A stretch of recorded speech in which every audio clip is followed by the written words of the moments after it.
حج کے حوالے سے درخواستیں جمع کر رہے ہیں، تو حج کے حوالے سے چند باتیں ہو جائیں۔ حج ہر اس آدمی پہ فرض ہے جس کے پاس اتنا مال ہے کہ وہ بیت اللہ جانے تک اور واپس آنے تک اور جتنے دن وہاں رہے گا اور اس کے پیچھے اہل و عیال کا خرچہ، یہ سارا اگر وہ ادا کر سکتا ہے تو اس پر حج فرض ہو جاتا ہے۔ حج فرض ہو جاتا ہے کہ جس کے پاس بیت اللہ جانے واپس آنے کا کرایہ اور وہاں جتنے دن رہے گا وہاں کا اپنا ذاتی خرچ اور جو پیچھے اہل و عیال چھوڑ کے جا رہا ان کا خرچ اگر وہ ادا کر سکتا ہے تو ایسے آدمی پر حج فرض ہو جاتا ہے۔ اور اللہ کے نبی صلی اللہ علیہ وآلہ وسلم نے بھی، امام مسلم رحمۃ اللہ علیہ روایت نقل کرتے ہیں، فرمایا ایھا الناس قد فرض علیکم الحج، اللہ نے تمہارے اوپر حج کو فرض کیا ہے۔ اور اللہ کے نبی صلی اللہ علیہ وآلہ وسلم نے فرمایا کہ من حج للہ، بخاری کی روایت ہے، جس آدمی نے اللہ کی رضا کے لیے حج کیا، فلم یرفث ولم یفسق، اور اس حج کے دوران اس نے گناہ کا ارتکاب نہیں کیا، کوئی فسق و فجور کا عمل اس سے سرزد نہیں ہوا، رجع کیوم ولدت امہ، تو وہ حج کر کے جب واپس لوٹے گا تو ایسا ہے جیسے کہ وہ آج ہی دنیا میں آیا، جیسے آج اس کی ماں نے اسے جنا۔ وہ ظاہر بات ہے جب بچہ دنیا میں آتا ہے تو اس پہ کوئی گناہ نہیں ہوتا ہے۔ اسی لیے اس حدیث کی تشریح میں حافظ ابن حجر اسقلانی رحمۃ اللہ علیہ نے فتح الباری میں لکھا ہے کہ اس جملے سے معلوم یہ ہوا کہ اللہ حاجی کو جس نے ایسا حج کیا جس میں گناہ کا ارتکاب نہ کیا ہو، فسق و فجور اس سے سرزد نہ ہوا ہو، اگر وہ واپس لوٹے گا اللہ امید اس کے صغیرہ کبیرہ دونوں گناہوں کو معاف فرما دیں گے۔ حضرت امی عائشہ رضی اللہ تعالی عنہا نے عرض کیا، یا رسول اللہ افلا نغزو ونجاہد معکم، کیا ہم آپ کے ساتھ جہاد نہ کریں؟ کیا ہم آپ کے ساتھ میدان جنگ میں جا کر کفر کے مقابلے میں نہ لڑیں؟ اللہ کے نبی صلی اللہ علیہ وآلہ وسلم نے فرمایا، لیکن احسن الجہاد واکمل الجہاد الحج المبرور، فرمایا عائشہ کہ تمہارا سب سے بہترین جہاد، سب سے خوبصورت جہاد وہ حج مبرور ہے۔ حضرت امی عائشہ رضی اللہ تعالی عنہا فرماتی ہیں کہ جب سے میں نے یہ بات اللہ کے نبی کی زبان سے سنی کہ تمہارا جہاد وہ حج مبرور ہے، فرمایا لا ادع الحج، اس کے بعد میں نے کبھی حج نہیں چھوڑا ہے، کبھی حج نہیں چھوڑا ہے۔ اور حج مبرور کسے کہتے ہیں؟ وہ حج جس میں گناہ کا ارتکاب نہ کیا ہو۔ حج مبرور اسے کہتے ہیں کہ جس میں فسق و فجور سرزد نہ ہوا ہو، اور حج مبرور اسے کہتے ہیں کہ جو ریاکاری اور دکھلاوے سے پاک ہو۔ حج مبرور اسے کہتے ہیں کہ جس حج کی ادائیگی کے بعد بندہ اپنے مقام پر آئے، گناہ چھوڑتا چلا جائے، نیکیاں کرتا چلا جائے۔ حج مبرور اسے کہتے ہیں جس حج کی ادائیگی کے بعد انسان دنیا سے بے رغبت ہو جائے اور آخرت کی طرف راغب ہو جائے۔ اور اسی حج مبرور کے بارے میں امام بخاری رحمۃ اللہ علیہ اپنی بخاری کے اندر روایت نقل کرتے ہیں کہ الحج المبرور لیس له جزاء الا الجنہ، کہ حج مبرور کا بدلہ سوائے جنت کے اور کچھ نہیں ہے۔ حج مبرور کا بدلہ سوائے جنت کے اور کچھ نہیں ہے۔ اس لیے ہمیں چاہیے کہ وہ لوگ جن کو اللہ نے مال دیا ہے، جن کو اللہ نے دولت دی ہے اور حج ان پہ فرض ہے، اس فریضے کو ادا کریں۔ آج ہم شادیوں پہ لاکھوں روپیہ خرچ کر دیتے ہیں، فضول رسم و رواج پہ ہم لاکھوں روپیہ خرچ کر دیتے ہیں، لیکن جب حج کی باری آئی تو وہاں پر ہم کیلو کال سے کام لیتے ہیں، ٹال مٹول سے کام لیتے ہیں۔ اللہ کے نبی صلی اللہ علیہ وآلہ وسلم کی روایت ہے جس کو ابو یعلا میں امام ابو یعلا نے نقل کیا ہے، فرمایا جو آدمی حج کے لیے نکلے، حج کے راستے پہ چل پڑے اور اس کا انتقال ہو جائے، فرمایا قیامت تک اللہ اسے ہر سال حج کا ثواب دیتے رہیں گے۔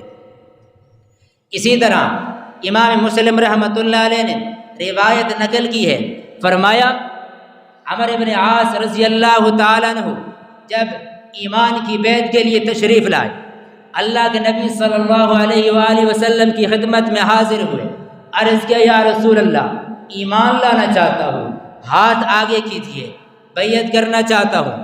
اللہ کے نبی نے ہاتھ آگے کیا، حضرت عمرو بن عاص نے ہاتھ پیچھے کھینچ لیا۔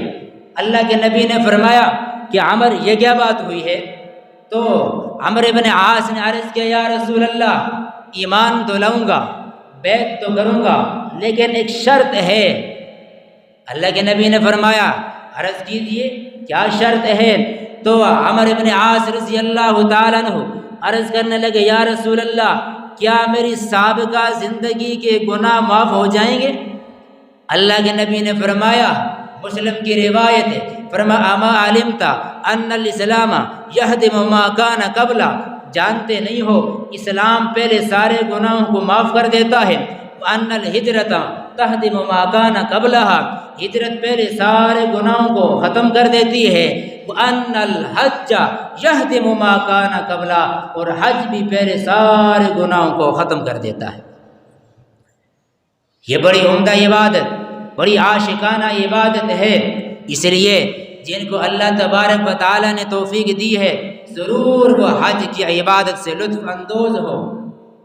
یہاں چلتے چلتے ایک مسئلہ بھی عرض کر دیتا ہوں کہ خواتین کے لیے حج کے باقی شرائط کے ساتھ یہ شرط بھی ہے اس کا محرم ساتھ ہو، غیر محرم کے ساتھ حج کا سفر نہ کرے۔ ویسے بھی شرعی سفر جو 78 کلومیٹر سے زائد ہو وہ بغیر محرم کے جائز نہیں ہے، لیکن چونکہ حج کا سفر مقدس سفر ہے، اس کو گناہ سے آلودہ نہ کیا جائے، اس لیے محرم کا انتظام کرنا چاہیے۔ بغیر محرم کے یا غیر محرم کے ساتھ خاتون حج کا مقدس سفر نہ کرے، بلکہ آج کے مفتیان کرام کا یہاں تک فتویٰ ہے، تمام کتابوں میں لکھا ہے، بڑی بڑی فتاوی عثمانی میں علامہ تقی عثمانی نے لکھا ہے، فتاوی رحیمیہ میں ہے، اور امداد الاحکام میں علامہ ظفر احمد عثمانی نے لکھا ہے، امداد الفتاوی میں اشرف علی تھانوی نے لکھا ہے، بہشتی زیور میں حضرت تھانوی نے لکھا ہے، اسی طرح پرانی کتابیں فتاوی شامی میں لکھا ہے، فتاوی عالمگیری میں لکھا ہے، فتاوی قاضی خان میں لکھا ہے، تاتر خانیہ میں لکھا ہے۔ یہ 8-10 کتابیں تو میں نے ابھی گنوا دی ہے۔ مسئلہ کیا ہے؟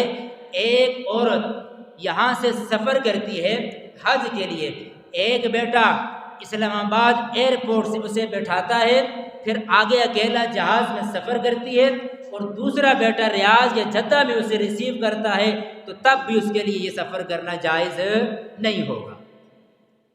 اب آپ کہیں گے مسئلہ بڑا سخت ہے، اس لیے میں نے کتابوں کے حوالے دیے ہیں کہ مسئلہ میں نے بتایا ہے، بنایا نہیں ہے، کتابوں سے یہ آپ کو بتایا ہے، بنایا نہیں ہے۔ اس لیے سفر کا حج بڑا مقدس سفر ہے اور اس کو گناہ سے آلودہ نہ کیا جائے۔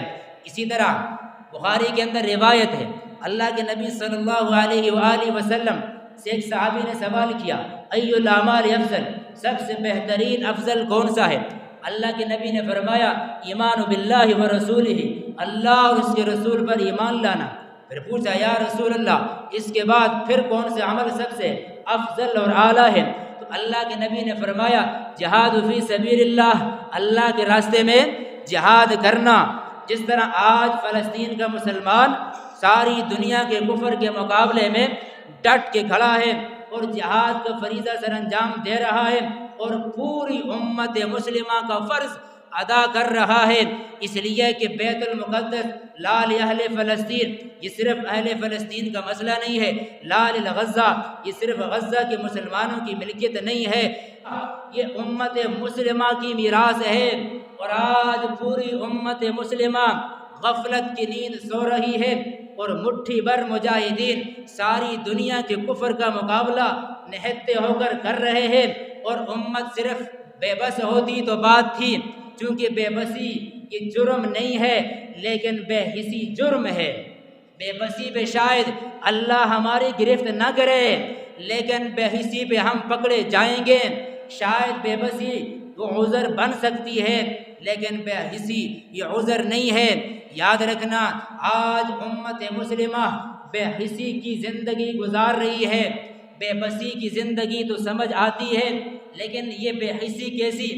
آپ دیکھیں کہ جس وقت ساری دنیا کا کفر اسرائیل کے اور فلسطین کے بچوں کو مار رہا تھا، اس وقت ہم ٹی وی کے سامنے بیٹھ کے ورلڈ کپ انجوائے کر رہے تھے۔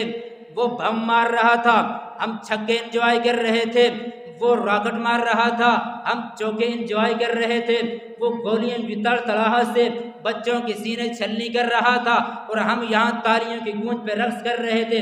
یہ بے حسی نہیں تو اور کیا ہے؟ اس کو بے حسی کا نام نہ دیا جائے تو کیا ہے؟ اس لیے میرے بھائیوں، آج امت بننا ہوگا، ہم فرقوں سے نکلنا ہوگا، وطن پرستی کے خول سے نکلنا ہوگا، لسانیت کے خول سے نکلنا ہوگا، ایک امت بن کر دنیائے کفر کو بتانا ہوگا، نحن امت واحدہ، ہم ایک امت ہے، نحن المؤمنون، ہم سب مومن ہیں، انما المؤمنون اخوہ، مومن مومن کا بھائی ہوا کرتا ہے، کما قال اللہ عز وجل فی القرآن۔ ساری دنیا کفر کو یہ پیغام دینا ہوگا، نحن جسد واحد، ہم ایک جسم ہے، کما قال النبی صلی اللہ علیہ وسلم۔ آج دنیا کفر یہ جان چکی ہے مسلمان ایک نہیں ہے۔ کشمیر میں کشمیری مسلمان کو کشمیری سمجھ کے نہیں مارا جاتا، اسے مسلمان سمجھ کے مارا جاتا ہے۔ افغانستان کے اندر وہاں کے مسلمان کو افغانی نہیں بلکہ مسلمان سمجھ کے مارا جاتا ہے۔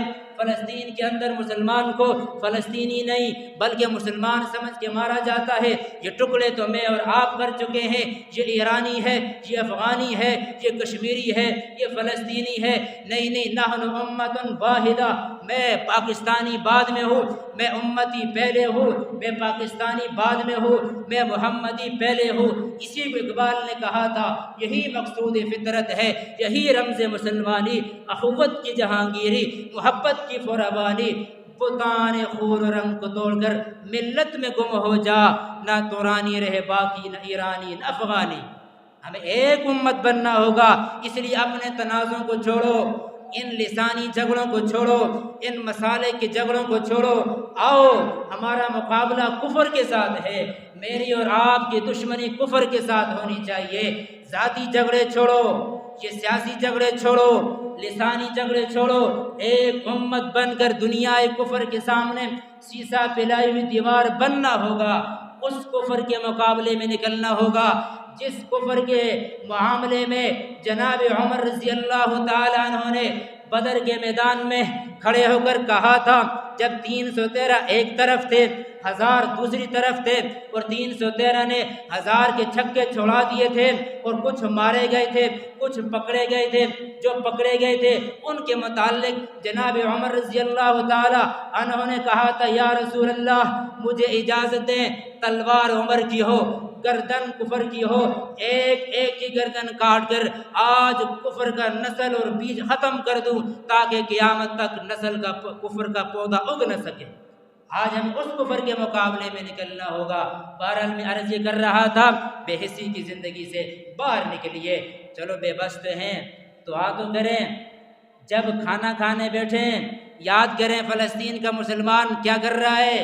جب اپنے بچوں کے ساتھ ہنس اور کھیل رہے ہوں تو یاد کریں کہ فلسطین کے بچوں پر کیا بیت رہی ہے۔